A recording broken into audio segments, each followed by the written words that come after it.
لله وصلى الله وسلم وبارك على نبينا محمد وعلى آله وصحبه أجمعين. يقول المصنف حفظه الله الشرح الفعل إلى الله أوانتياتك سواجه الأكل باليمين من آداب الأكل التي أمر بها الرسول صلى الله عليه وسلم بما فوات جون بأنه وانت النبي قوالا سيره صلى الله عليه وسلم وأخبر أن الشيطان هو الذي يأكل بشماله كما جامع بأني ما فوسي جون الشيطان نيو gbogbo tó bá ń fọwọ́ sí jẹun mẹni tó ọjọ́ ànábì o ọlọ́mọdé àjọ ṣètánì o ànábì ní ọwọ́ ọ̀tún lòun fi jẹun ọwọ́ ọ̀tún lòun pa gbogbo àlùmọ̀ òun láṣẹ pé a máa fi jẹun ká ní máa fọwọ́ sí jẹun ọ̀sọ̀ yóò náà fún wa o ó lè sú ẹni ẹ̀kọ́ ẹni ègbé ṣaitan al-la'in òun ní máa fi ọwọ́ sí jẹun. وفي هذا تنفير شديد من الأكل بالشمال kò sí tí ó tún gbélé ìlọ lọ́nà tẹ́yàn fi léyàn tẹ́yàn fi dẹ́rù báyàn pé kó ń díẹ̀ ó ń bí pípa máa fi ọwọ́ òsì jẹun jì kọjá ìta nẹ́bí rí náà nígbà nẹ́bí bá ní ṣètọ́nì ní ṣe nǹkan tàbí jọ ṣètọ́nì tọ́mọ bí tọ́rọ ṣètọ́nì já sí ṣètọ́nì ló kú látàlì jẹ́nà lọ́dọ̀ mọ́ná lọ́mọdé arúwẹ̀ ṣètọ́nì ló kú láti ẹni ìkẹ́ ẹni ìgẹ̀ ẹni àsúnmọ́ ọlọ́run ọdẹni tá ń pé ẹni ẹ̀kọ́ ẹni ègbé bí wọ́n bá ní ọmọ jọ ilé yìí kò sí tó tún ju yíò lọ tẹ́yàn fi léyàn kó bí nǹkan ìtànẹ́bì fẹ́ náà nù ọ fi ọkórira rẹ̀ ni ọkórira mímọ̀ fi ọwọ́ òsì jẹun. ودعا صلى الله عليه وسلم على الذي أبى أن يأكل بيمينه عندما أمره فشلت يده قال بنت أكلني أن النبي سيوفون صلى الله عليه وسلم لا ما فوت جاء دون يولي فوت جاء النبي لو سني اللي في جنا وانا سيرقوري بلنما يقول هاي lẹ́yìn náà jẹ́kọ̀ ńláńlá pé ọlọ́run ìṣẹ́ ni a ṣe gbéraga sí o ọ̀rọ̀ ọlọ́run ọ̀rọ̀ ànábì tí wọ́n bá ké fún ọ sallallahu alaihi wasallam kọ́dà bí ṣètánì ọ̀bá ti fi ọlẹ̀ náà má fi gbéraga hàn ó lè yíwọ́ bó ti yí ọkùnrin lọ́wọ́ gbogbo ẹni tí ò ṣe tọ́lọ́run tí ò ṣe tànábì tó tún wá fi gbéraga kún ẹni tó ń pé àwọn olè ṣe ni o lè má lè ṣe mọ́ o ṣe ń tọ́kùnrin yìí wíjù gbéraga lọ ní gẹ́rùn ó lè fọwọ́ tún jẹun ànábì ló sì ní lè fi jẹun náà kò sì lè fi jẹun má ọlọ́nkọ́ sọ wá ń bẹ̀ o. فحري بالمسلم الحذر الشديد من هذا الفعل torí náà gbogbo ń tá wí àkó ti tó fún làákàyè tó fún ọ̀jọ̀gbọ́n ó tó fẹ́ni tó máa ti ń ṣe ọmọ pé à ń tá mójútó ni o ọ̀pọ̀lọpọ̀ mójútó lánàá ìmọ̀ wà ń bè kan ní kòjọ ẹni ó jókòó tì mí mùsùlùmí bí tèmi náà ní mo sì rí tí ń fi ọwọ́ sí mú nǹkan mo sì rárá wí fún gẹ́gẹ́ bá ti wí pẹ̀lú ẹ̀kọ́ pẹ̀lú ikímà àkúsí appreciate gbàgbé ni ẹsẹ̀kẹsẹ̀ ó sì bẹ̀rẹ̀ sí fi ọwọ́ ọ̀tún àmọ́ká tó dìde ń bí tébù náà ọgbọ́n tá lò náà pẹ́ ó tún tẹ̀ méje mẹ́ta tí tún tí ó ti mọ́ra ẹ̀rí pé ìwọ̀n ò sì gbéraga àmọ́ òun náà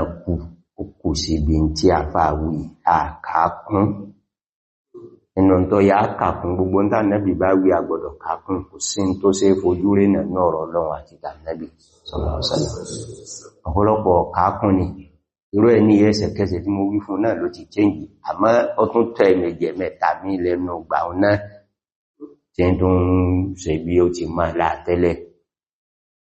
ẹjá ka ọ̀rọ̀ Ọlọ́run àtànẹ́bì kún ara àṣẹ ànẹ́bì ni má fọwọ́ òsì jẹun ara àṣẹ Ọlọ́run tó fi rán ànẹ́bì ni má fọwọ́ òsì mumi o wa ta'widu as-sigari 'ala al-akli bil-yamini wa amruhum bihi tọ́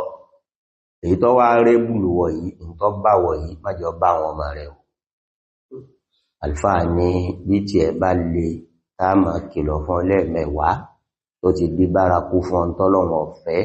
ṣàánú àwọn ọmọ tó bí ṣàánú àwọn tí ń bẹ lábẹ́ rẹ̀ bá Nábì ti ṣe sallallahu alaihi wasallam ìkọ́ àwọn ọmọ láti kékeré wọ́n bá ti mọ́ àwọn la àwọn ò ní nídi àṣẹ̀ṣẹ̀ máa wí fún wọn gbogbo ìgbà wọn ò ní wí tẹ́lẹ́yìn ìṣẹ́jú méjì fún ọgbà mo ti gbàgbé ni wọ́n bá ti mọ́ àwọn la oore ńláńlá ló ṣe fún wọn alfa lára tó yà mójútó ní tàwí kájó di àládà fáwọn ọmọ wa ọmọ tí ó gbé láti kéèké bọ́bá ti fọwọ́ sí gbé nǹkan là ń gbà lọ́wọ́ ẹgbẹ́ ọwọ́ tún rẹ̀ ó ti mara gbogbo dáadáa náà ni ẹjọ́ máwọn ọmọlá láti kéèké ẹjá àwọn ọmọ mọ̀ pé ìyẹn parọ́ òdodo lèyàn máa sọ ẹjá àwọn ọmọ pé ìyẹn mú nǹkan ní nǹkan mọ́tí ẹ̀ bọ́lọ̀ bá ní kí ó gbé léyàn bá àwọn ọmọ yìí mú kọ́dà yóò wúlò fún Nàìjíríà gbọ́ntọ́ bá wa débi àbá dé ìyẹn opposite gbogbo tàwí yọ́rọ́ làwọn èèyàn fi ń gbáyé àwọn èèyàn ò bìlífù pé nǹkan tàwọn nìkan tó àfikún wọn lẹ́tẹ̀lómí mọ́ tí wọn ní ó fi mọ́ gbáyé fẹ́ẹ̀kì ògbélé ló kó bá Nàìjíríà débi ó dé Ọlọ́run kẹwàá o àmójú kòkòrò owó tí èèyàn ní ná yásà àwọn àfá nígbàtà wà lè tó àmọ́ ká tí ọ̀rọ̀ wọn nìkan wá ní wà láwọ́ ìṣítà alifá tó máa lè fẹ́ ìní bá dáa kọ́dàbọ́ bá gbẹ́gbẹ̀rún tó tún gbẹ́gbẹ̀rún 2 ọdún lẹ́yìn kò sẹ́ni tí ó gbẹ́gbẹ̀rún àmọ́ wọ́n sọ fún wa ní pé kí n wà láàyè tó báyìí ìbọn padà kó mẹ́rin ni kọ́dàbọ́ gbé 3000 year ìjọ kan náà lọ padà kó sẹ́yìn wọn ti tó kéèyàn mọ̀ pé bí èsì bí déyàn máa nẹ́sẹ̀ tí ó máa ṣe ń tọ́fẹ́ ò àfikọ́ pẹ̀pẹ́ alé déyàn lọ pẹ̀lú kọ́ máa ṣe tọ́lọ́n ní mo fi yà lọ bẹ̀yẹn ni pé ẹ jẹ́ kí ìntọ́ bá yẹ kọ́ mọ́ àwọn ọmọ láà láti kéèké ìjọ mọ́ wọn láà ìwọ̀n tó sì ti dàgbà lórí tí ọ̀dá náà jọ àwọn sọ̀hábà nẹ́bà Muhammad sallallahu alaihi wasallam ara tí wọ́n jọ gàrùn ọ̀pọ̀lọpọ̀ wọn àgbàlagbà ni wọ́n gbọ́tọ̀lọ́ wọn gbọ́rí tọ̀ní tí wọ́n ń ṣe tí wọ́n dàgbà ẹni ó ti wọ 40 ẹni ó ti wọ 30 ẹni ó ti jù bẹ́ẹ̀ lọ ń bẹ náà àwọn tá nẹ́bì jíṣẹ́ fún níta wọn fi dẹ ní àdúà tí wọ́n fi dá sáájú òun ni pé wọn ò lo agídí o wọn pé ìtawà tí ń bá bọ̀ iná ni o gbogbo ẹn tí ń pé kìíní kan ti mọ́ òun la bí ọba ti dá àfikò jùlẹ̀ rọrọ̀ ọ̀nà tí ṣètọ́ ní gbá dáàmú ẹlòmínú gbá kọ́dẹ̀ lómí ọ sọ fún ìgbà ẹ máa ṣe wá sí fáwọn ọmọ wádé ráwà yìí ẹ̀yìn ìwò ẹlòmí ò kìí ṣe pé kò rí pé in tóhun ṣe ọ̀dá ó ti dàgbà mọ́ pé irú ohun tóhun kí ọ̀dá ó ti dàgbà mọ́ pé irú ẹ̀sìn tóhun ṣe yá nẹ́bí òsìn rú ẹ̀ àmọ́gbà ní ìṣẹ́jú mélòó láti àmọ́ ṣe súnà wò yìí èépẹ́ o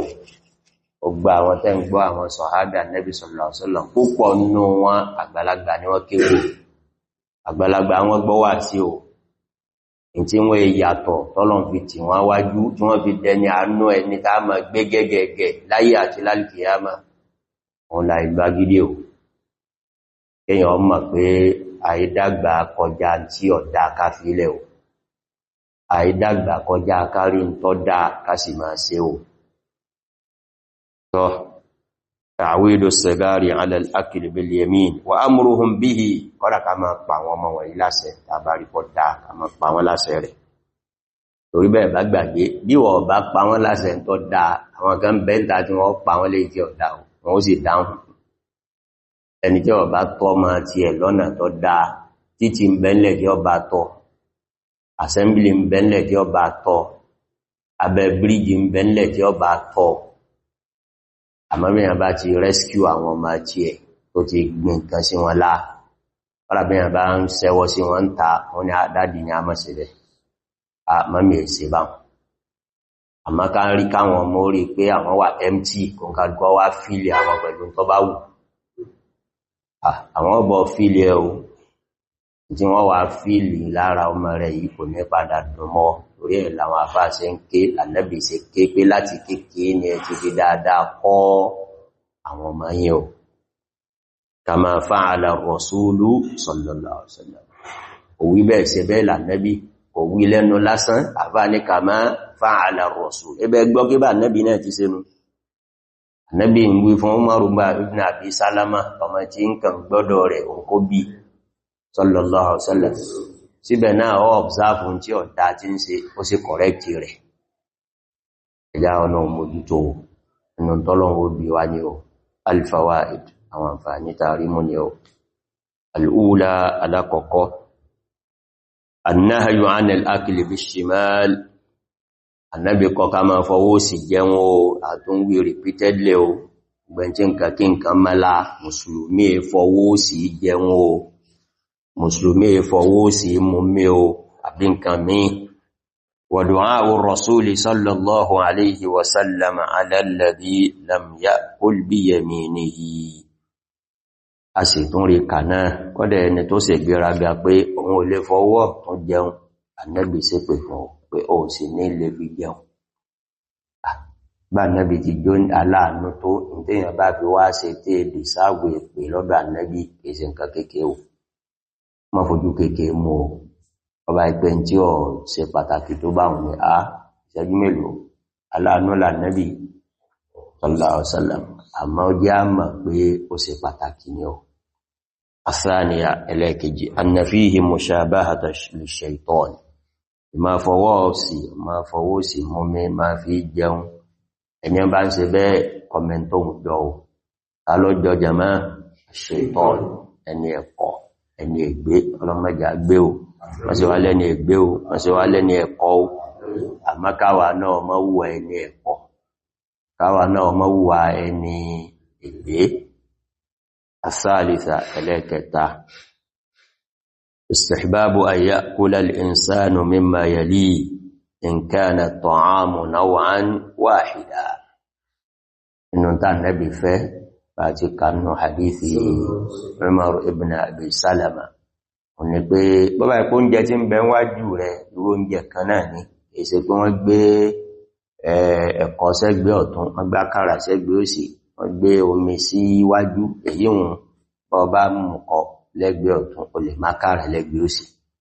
àmọ́ bọ́bá pé oúnjẹ kan náà ni èyí tó wà níwájú rẹ̀ tó súnmọ́ ọ̀nẹ̀kan ni kọ́ máa ṣe kíní